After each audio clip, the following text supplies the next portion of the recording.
Hello friends, welcome back to diplomatic Manthan. My name is Aman Singh.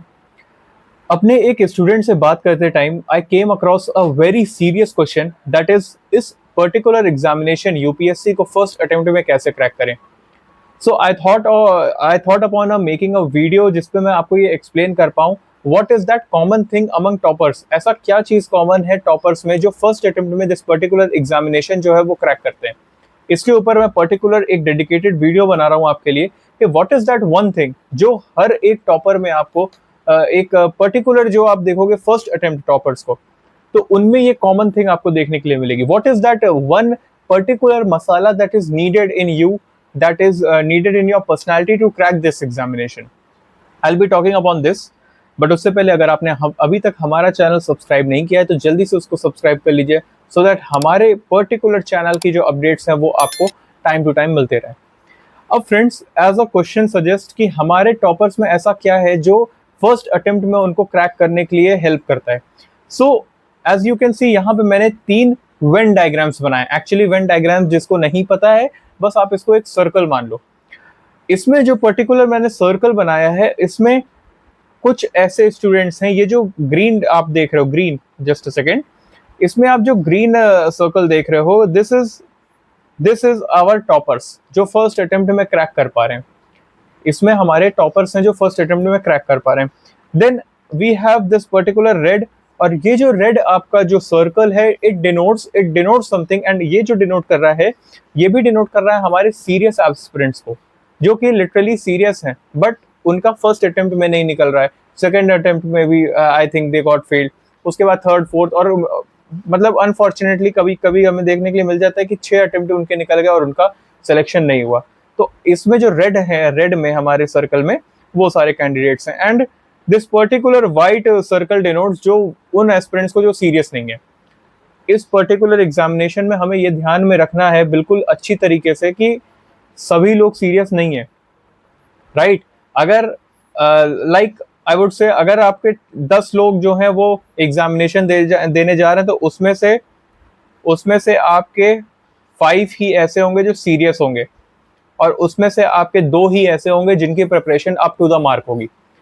So talking about this will be looking after. अब देखो, कुछ ना कुछ तो ऐसी चीजें होती हैं जो कॉमन होंगी रेड में और ये दिस पर्टिकुलर ग्रीन में। अब उसमें क्या होता है, सबसे पहले जो एक सीरियस कैंडिडेट होता है, मैं सीरियस कैंडिडेट्स की ही बात करूंगा यहाँ पे। वाइट जो पर्टिकुलर थिंग है उसके बारे में डिस्कशन मुझे नहीं करना है, बट अगेन मैं आपको दिखाना चाहूंगा यहाँ पे डायग्राम के माध्यम से ही कि आप देखो फिर भी ये जो ग्रीन है ऐसा नहीं है कि जो चीज उन टॉपर्स में है, फर्स्ट अटेम्प्ट वाले टॉपर्स में, वो आपके अंदर नहीं है, but definitely you are not trying that much, या आपको वो पता नहीं है कि आपके अंदर है, राइट। जैसे हनुमान जी के अंदर था ना कि वो उनके अंदर वो शक्तियां थी लेकिन उनको पता ही नहीं था, राइट। तो उस प्रकार की कोई चीजें हो सकती है। It's not a super natural power but yes definitely it's something that you are not doing and they particular the toppers are doing this, इसीलिए तो वो एग्जाम क्रैक कर पा रहे हैं। And this is common among all the toppers. अगर मैं सारे टॉपर्स की बात करूं तो उनके अंदर ये सब चीज कॉमन है, क्योंकि कितने भी पॉडकास्ट देख लीजिए, कितने भी इंटरव्यूज देख लीजिए, कितने भी उनके आप जैसे पोडियम पे वो खड़े होकर बोलते हैं, आप उन सबको सुन लीजिए।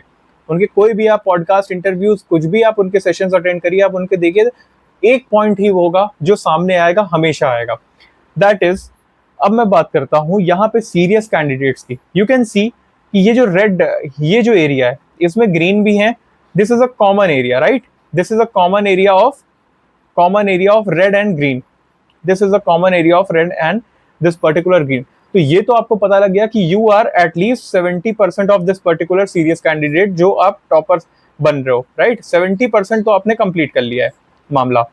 अब what is that 30% that you are not doing, जो आपको हो सकता है आप अगले सेकेंड, थर्ड, फोर्थ में निकाल लो, but why to go for second और थर्ड अटेम्प्ट जब आप फर्स्ट अटेम्प्ट में ही ऐसी मेहनत कर सकते हो, राइट। कई लोगों को इसको बाद में पता लगता है but we will be talking about this only. अब सीरियस कैंडिडेट जो होता है, including this particular red diagram में, जो रेड वन डायग्राम है उसमें जो स्टूडेंट्स है मैं उनकी भी बात कर रहा हूँ, अभी सीरियस कैंडिडेट्स की बात कर रहा हूँ। जो सीरियस कैंडिडेट्स होता है, अगर एक पर्टिकुलर सीरियस कैंडिडेट होगा तो वो सबसे पहले क्या देखेगा, see we are having 3 stages, pre, mains and what, interview. हमारे पास ये 3 स्टेज है। सो अगर कोई सीरियस कैंडिडेट है तो वो सबसे पहले जाएगा किस चीज पे?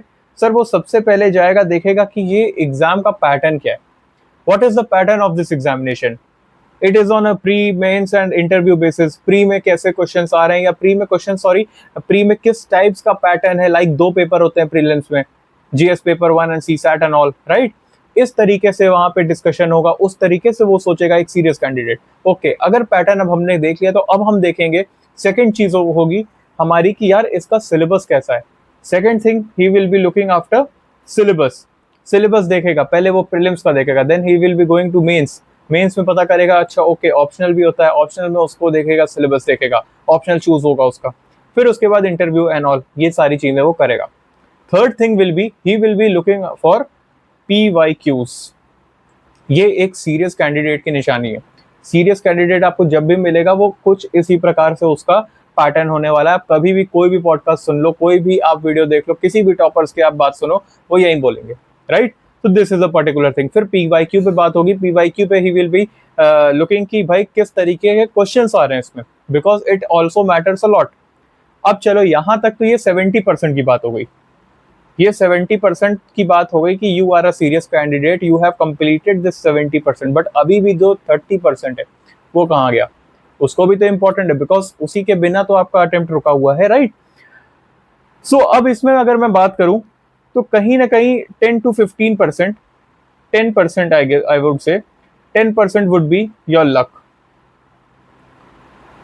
लक तो एक बहुत बड़ा फैक्टर काम करता है, बट क्या ये पूरा ही ऐसा भर दूं मैं लक से? नहीं सर, 30% इज नॉट लक। इसमें कुछ तो एक ऐसा मसाला, कुछ तो एक ऐसा इंग्रेडिएंट है that is making your particular preparation a unique preparation, right. उसी के बारे में डिस्कशन वी आर डूइंग। तो अब ये चलो लक, तो मैं luck factor is very nice, मैं उसको मान भी रहा हूँ कि हाँ luck matters the most, matter करता है, बिल्कुल मैटर करता है। बट सर आप ऐसे समझिए, ये जो बाकी का जो पॉइंट है ना, बाकी का जो एरिया है ना, इसमें क्या करता है ना, जो पर्टिकुलर आपका टॉपर होगा, what he will be doing, he will be looking.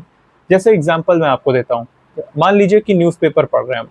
अब न्यूज़पेपर में आज की डेट की अगर मैं बात करूँ तो यू नो दैट अभी करंट के टॉपिक में there has been a impeachment of a justice. Impeachment हुआ नहीं है, आई गेस उस प्रोसेस में है सारी चीजें, मतलब इस पर्टिकुलर टॉपिक पे बहुत ज्यादा आपको हेडलाइन देखने के लिए मिल जाएंगी, राइट। इस पर्टिकुलर टॉपिक पे कि इम्पीचमेंट ऑफ अ जस्टिस या जज के इम्पीचमेंट के लिए आपको ये सारी चीजें देखने के लिए मिल जाएंगी। सो अगर मैंने मान लीजिए पॉलिटी में इम्पीचमेंट के ऊपर कुछ पढ़ा है और मैं यही चीज करंट में देख रहा हूँ, तो अब मैंने अपने जैसे ही मैंने ये टॉपिक पढ़ा है, I will be looking after PYQs। पहले तो मैंने क्या पढ़ा, मैंने पढ़ा इम्पीचमेंट, अब मैं PYQ देख लिया मैंने। PYQ में उसको क्वेश्चन में सॉल्व कर पा रहा हूँ कि नहीं?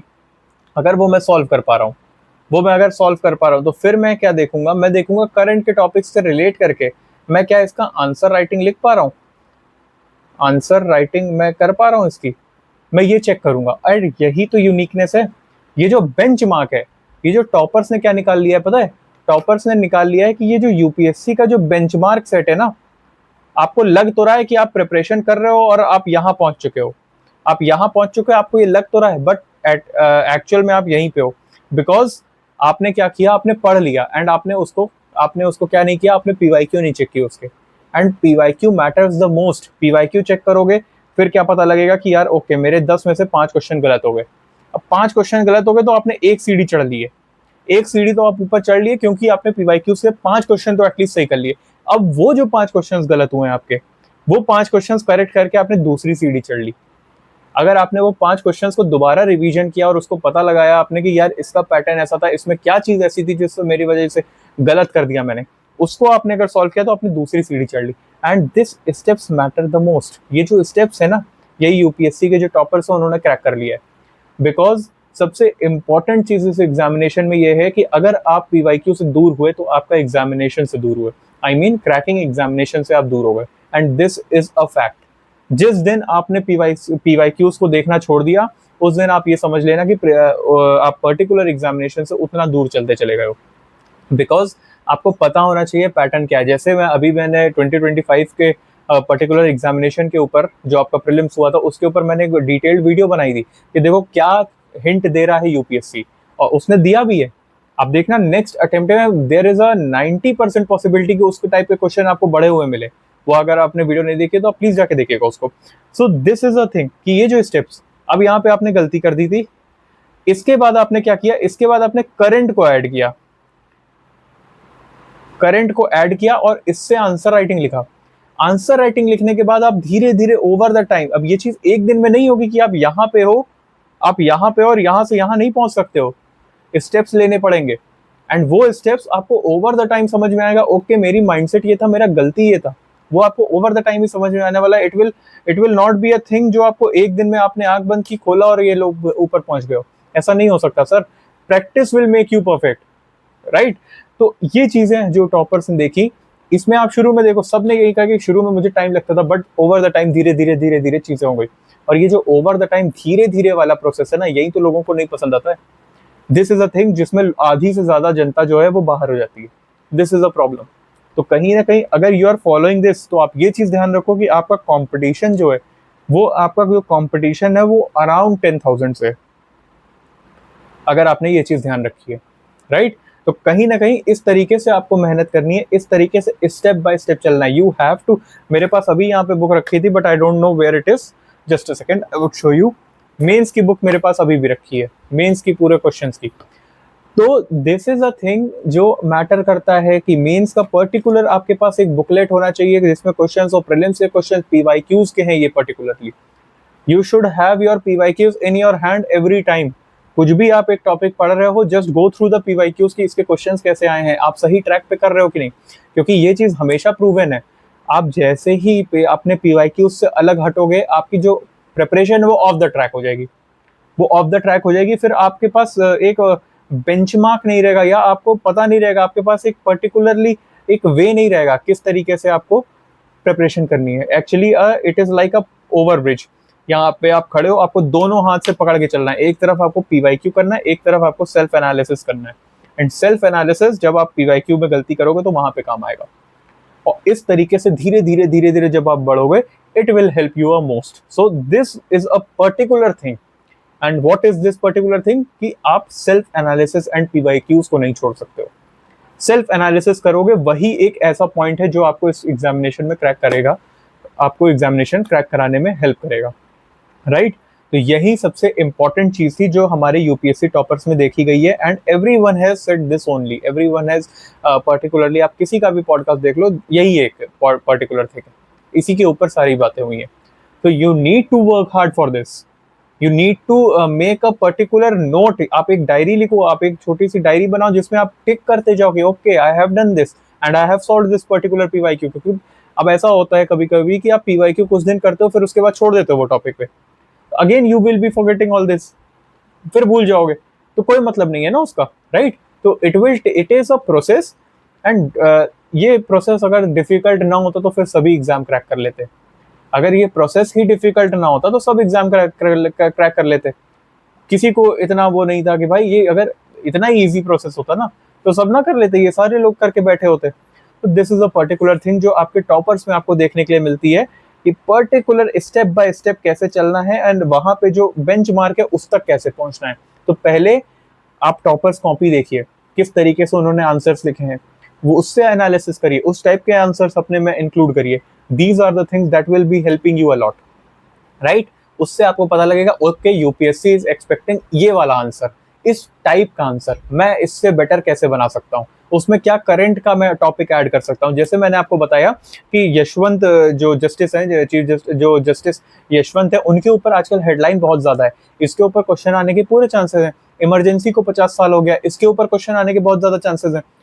इसके ऊपर आप कैसे अपनी राय दे सकते हो। इमरजेंसी के ऊपर अगर मैं बताऊं तो मैं इंडियन एक्सप्रेस आजकल पढ़ रहा हूँ, इंडियन एक्सप्रेस पे क्या डिटेल्ड में, इतना प्रॉपरली डिटेल में उसमें दिया हुआ है ना, अगर वो पढ़ लो और आंसर में इंक्लूड करो तो बहुत अच्छी चीज है।